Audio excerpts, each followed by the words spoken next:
la traduction hébreu de Alma Lalala doit être Melo Elion.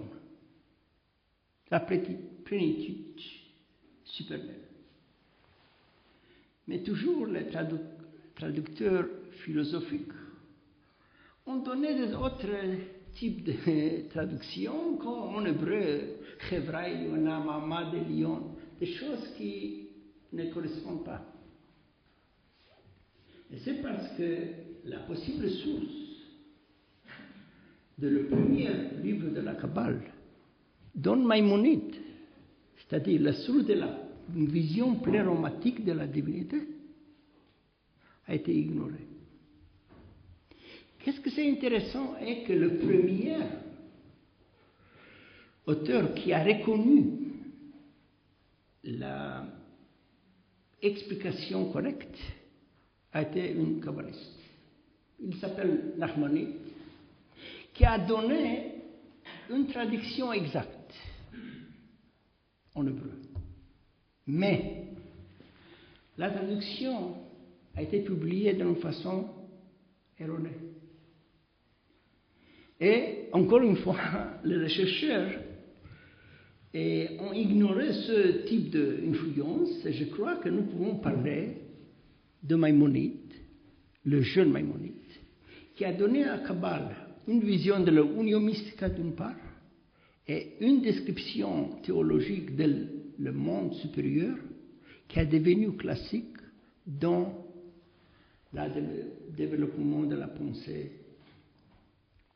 kabbalistique. C'est-à-dire que le Maïmonide tardif a toujours ignoré son passage.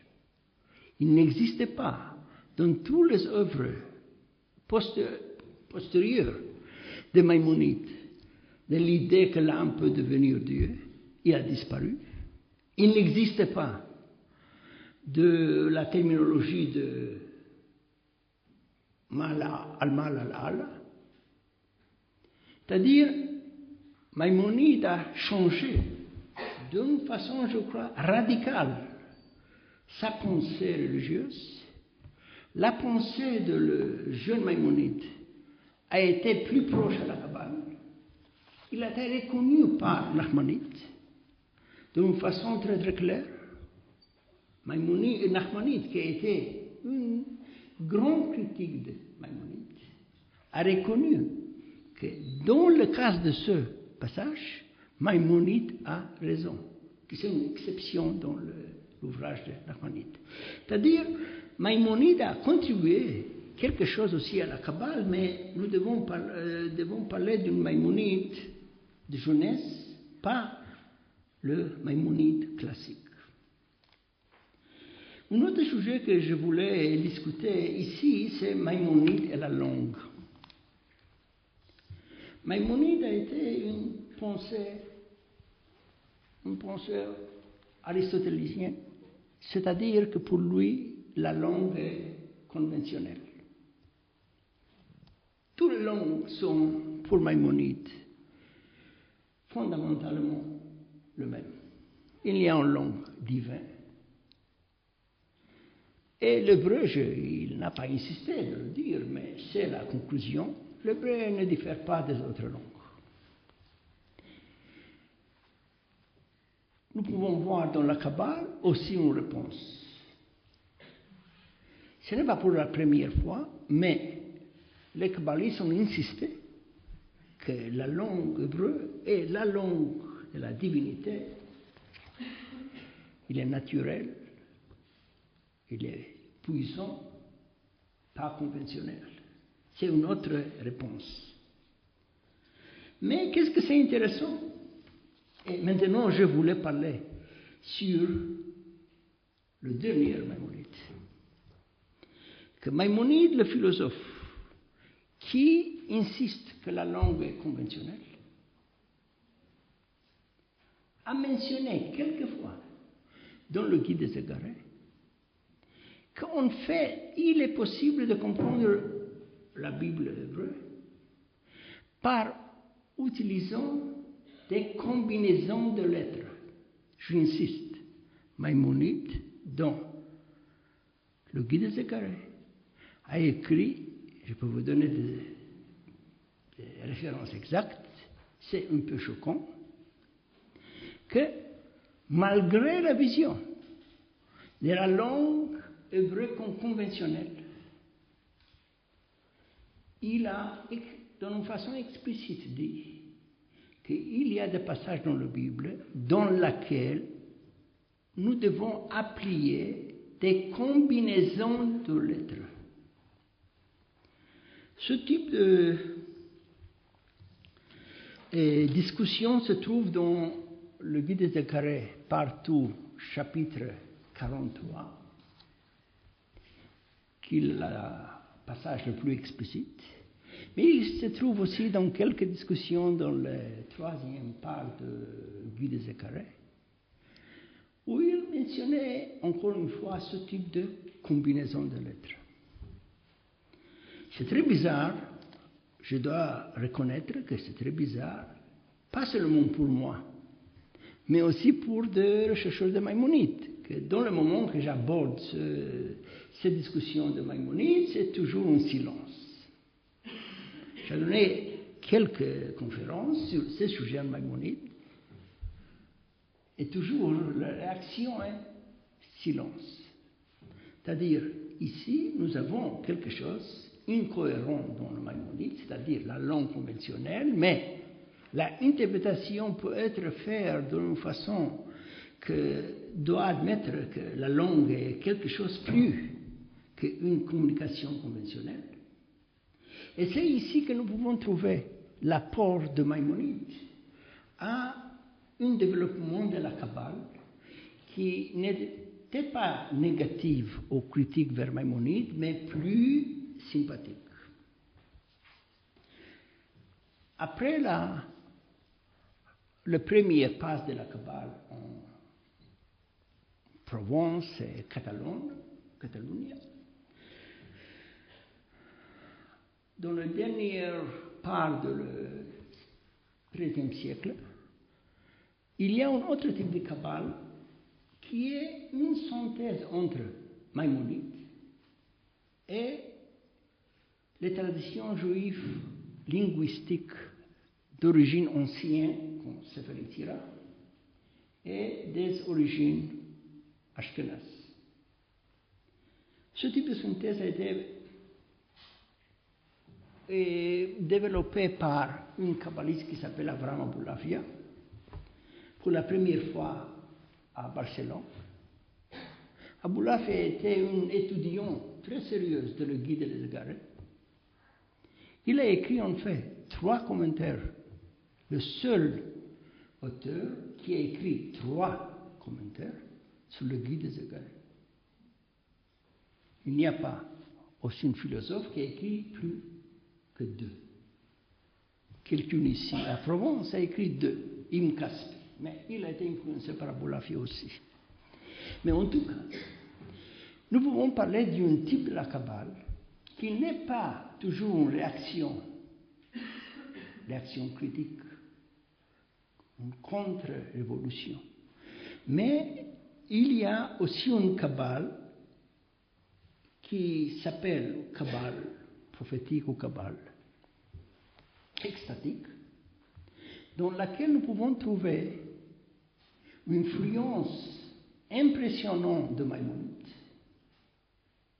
En fait, Maïmonide transformé dans un kabbaliste, dans laquelle nous pouvons trouver le cadre de la pensée philosophique de Maïmonide, uni avec des techniques de combinaison de lettres qui se trouvent dans les traditions de Sefer Yetzirah et de penseurs ashkénazes. C'est-à-dire, nous pouvons parler de Maïmonide comme une pensée qui a donné, si vous voulez, le trigger pour la pensée mystique juive médiévale, plus que autres penseurs ou systèmes de pensée juifs.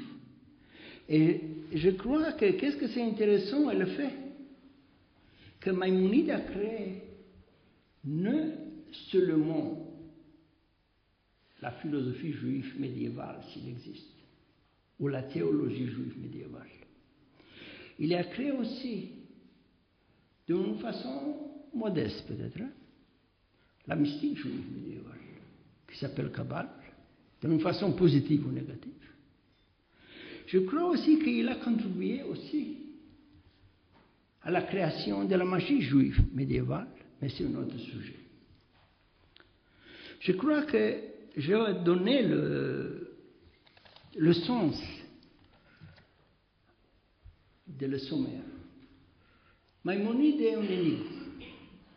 A été une mystique qui parle de l'union définitive, absolue avec le Dieu, ou un sceptique qui a dit que nous ne savons pas rien sur Dieu, comme le but des égarés. A été quelqu'un qui a parlé de l'homme conventionnel, et d'une autre part, il a parlé de combinaisons de lettres, comme dans Sefer Yetzirah ou dans la Kabbale. A été quelqu'un qui a critiqué sévèrement la magie, mais il a lu plus sur la magie que peut-être l'autre penseur médiéval en général. Ce type de polychromatie de Maïmonide est le clé, je crois, de l'influence très grande, positive et négative, sur le développement de la pensée juive ici, à Provence, mais aussi dans d'autres centres de pensée juive. Il a devenu, si vous voulez, le penseur juif le plus important de la période médiévale, mais aussi l'auteur le plus critiqué dans le judaïsme médiéval. Je ne vais pas offrir une solution à la centre Maïmonide ici. Je crois que c'est meilleur de parler d'une énigme. Mais c'était une énigme très très forte et très fertile pour l'histoire de la pensée juive et aussi pour la pensée chrétienne qu'il a adoptée d'une façon ou d'une autre dans le XIIIe siècle et d'une façon plus importante dans la période de la Renaissance, dans la Kabbale chrétienne de Pig de la Mirandole. Et nous pouvons parler de Maïmonide qui a donné la contribution de base à la développement de la mystique juive malgré lui. Merci beaucoup.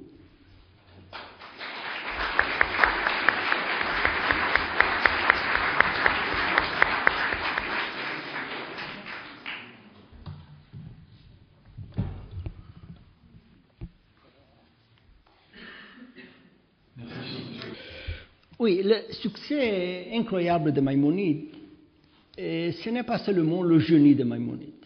C'est clair qu'il était un génie religieux, incohérent peut-être, très très polychromatique, mais un génie après tout. Mais, même si génie n'était pas suffisant, je crois, pour avoir une influence si grande. Je crois que le succès de Maïmonide a quelque chose à faire aussi avec ce que j'appelle l'international andalouse, c'est-à-dire une élite juive d'Andalouse qui a quitté l'Andalousie, Maïmonide pour le sud, les autres penseurs juifs andalous pour le nord, pour Provence, en fait, mais le substrat commun, qui était très très philosophique, basé sur une culture aristotélique, et très fort, comme Imbaja, Imtufail et Averroès. Et Abou Bakr également. Abou Bakr Al-Farabi, c'est-à-dire, mais ce n'est pas andalouse, il est turc. Mais je parle d'une élite juive dont la première décennie du XIIe siècle, qui a été extrêmement fort du point de vue intellectuel, qui a disparu d'Andalous, mais il se trouve maintenant dans les différents centres de culture juive.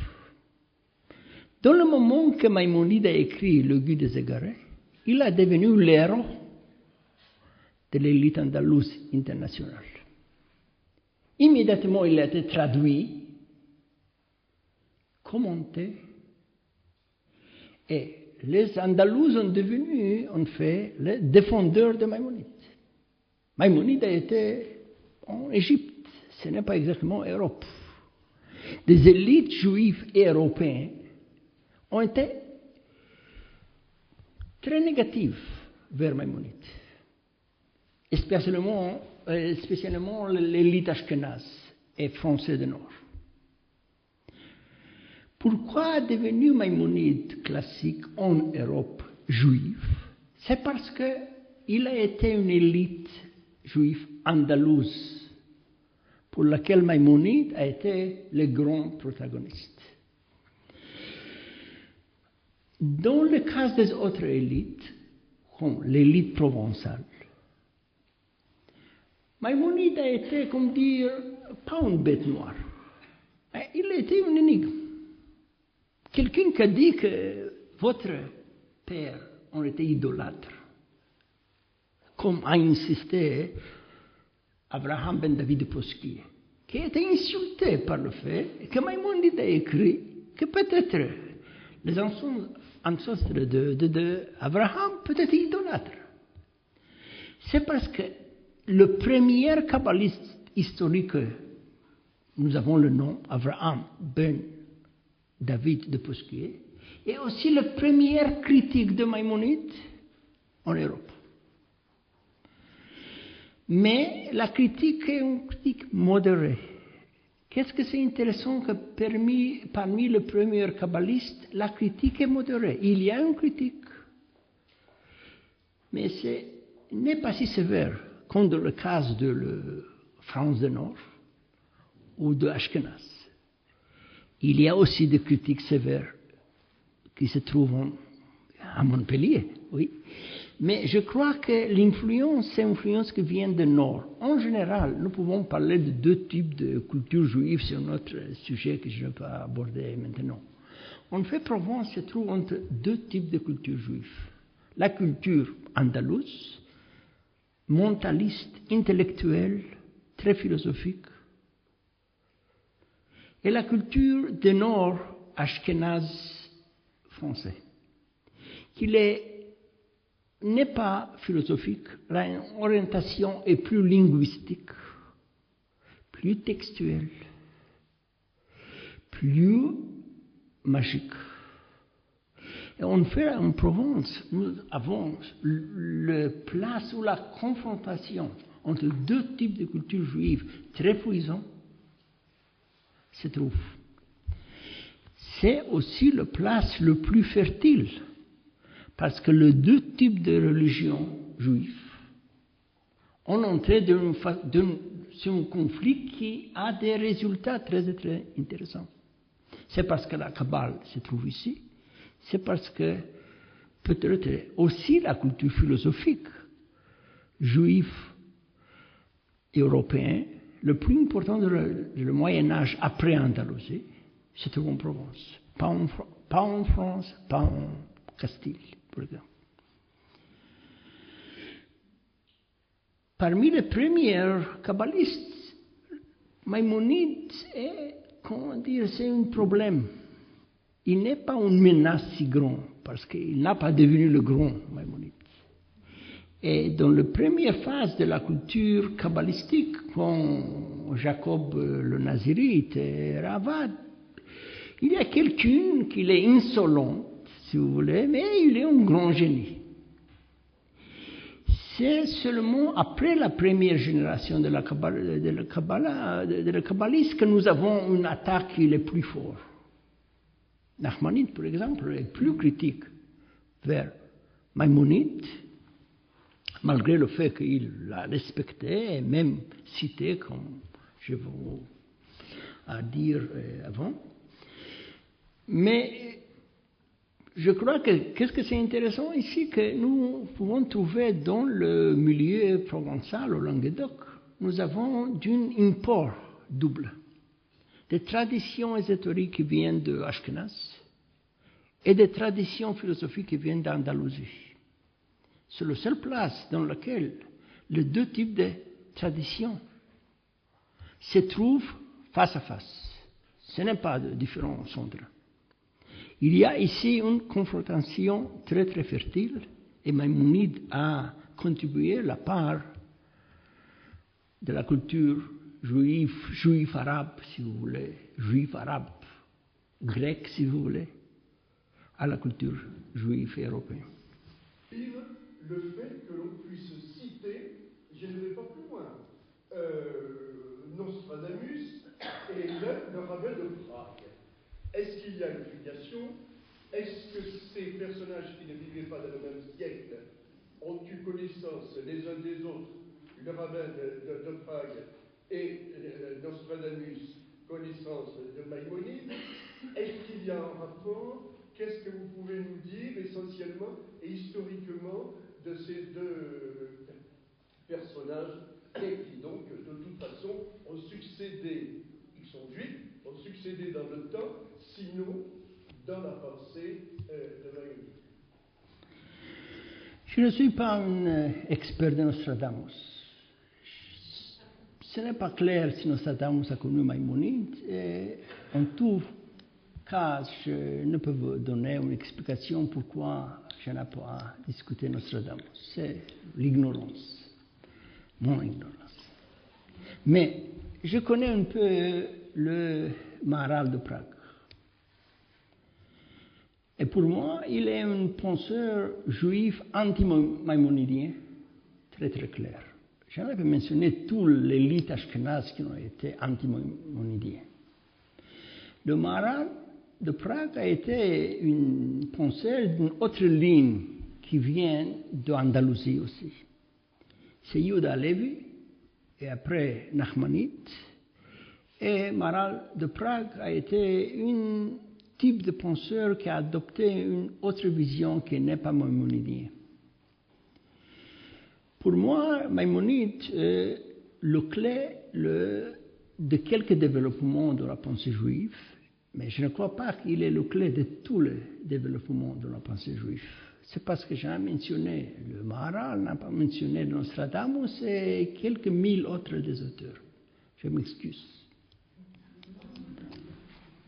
Nostradamus, le provençal. Qui est d'origine juive d'ailleurs. Qui est de Nostradamus. Était juif, peut-être. D'origine, oui, d'origine, mais je ne connais pas, je ne crois pas dans l'astrologie comme Maïmonide. Oui, je ne crois pas. Sous l'autorité maternelle, Daniel. Oui.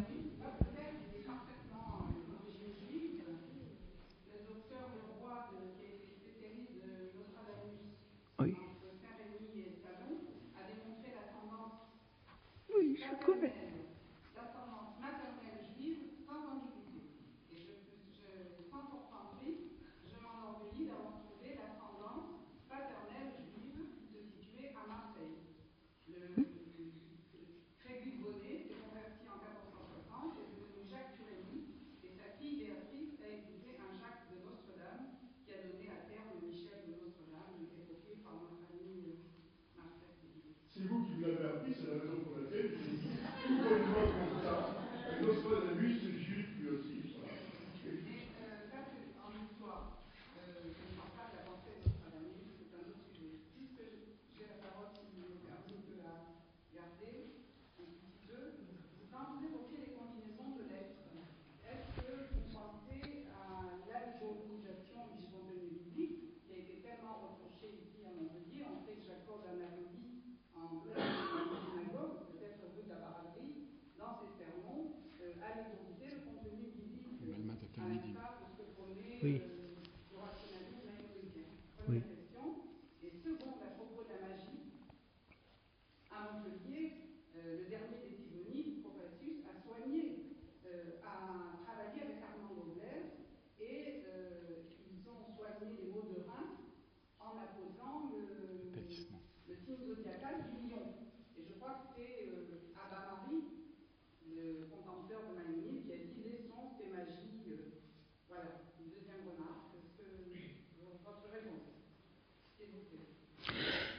Premier point, je ne veux pas dénier que Nostradamus a été d'origine juive. Oui, pour moi c'est clair, mais j'ai dit que c'est ma ignorance de l'écrit de Nostradamus. Ce n'est pas le fait qu'il n'était pas juif. En fait, j'avais un élève à Yale qui a écrit un livre sur Nostradamus et il a insisté aussi qu'il est d'origine juive. Je ne sais pas si c'est bien ou non, mais j'ignore ce type de pensée astrologique avec la prognostication de l'événement futur. Pour moi, c'est comme la Kabbale, imagination pure. Et je ne peux mentionner tous les imaginaires juifs pendant les siècles. Et oui, il y a ici à Provence, il y a des maïmonidiens très très stricts. Et l'une a été Jacob Anatolio, qui a été peut-être très vociféreuse. Les autres ont été plus prudents. C'est-à-dire, ils ont défendu Maïmonide, c'est une chose, mais il a été un type de sagesse politique, de ne pas insister d'une façon très claire qu'il y a des interprétations de la Bible comme un document non historique. C'est ici le problème avec Jacob Anatoli qui a insisté qu'en fait, il y a des passages importants dans la Bible qui sont en fait non historiques. Ce n'est pas si clair s'il a été l'exil d'Égypte.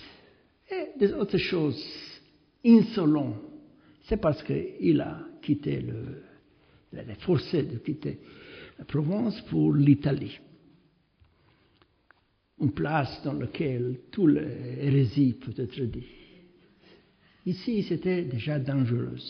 Avec le Qatar, l'Albigeois, ici, c'était dangereux d'insister qu'il y a des problèmes avec la Bible.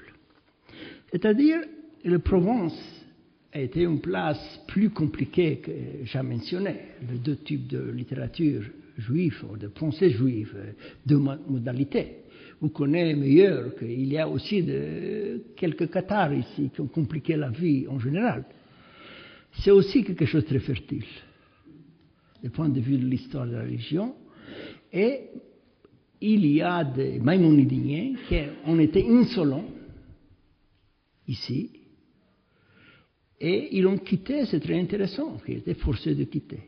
Il y a des autres maïmonidiens insolents à Rome qui n'ont pas de problème. Avec le pape, l'orthodoxie est déjà claire, et à Rome, il est possible de dire tous les hérésies juifs. Et nous avons en fait peut-être le penseur juif le plus insolent maïmonidien, Zrachia Ben Shaltiel Chen Gracian, qui a écrit un commentaire sur le guide des égarés à Rome. Et il a dit en fait la même chose qu'en Jacob Anatoli. Mais à Rome, pas de problème.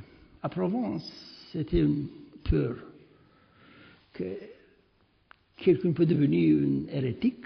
Et c'était très dangereux dans cette période d'être un hérétique à Provence.